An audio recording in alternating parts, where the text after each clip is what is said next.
একদিন ফাতেমা রাদিয়াল্লাহু তাআলা আনহা সুতা বিক্রি করলেন। কি বিক্রি করলেন? সুতার দাম হচ্ছে 6 দিরহাম। কয় দিরহাম? আচ্ছা, তো বলছে, হে আমার স্বামী আলী, 6 দিরহাম নিয়ে কয়েকটা রুটি নিয়ে আসো হাসান এবং হোসাইনের জন্য। কার জন্য? হাসান এবং হোসাইন কার সন্তান? ফাতেমা এবং আলীর সন্তান। তো বের হয়েছে বাসার থেকে রুটি কিনবার জন্য। কি কিনবার জন্য?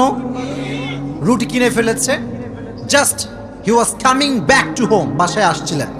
হঠাৎ করেই গরিব আসছে, অসহায় মানুষ। আলী, কিচ্ছু নাই পেটে খাওয়ার মতো, তুমি কিছু দিতে পারবা?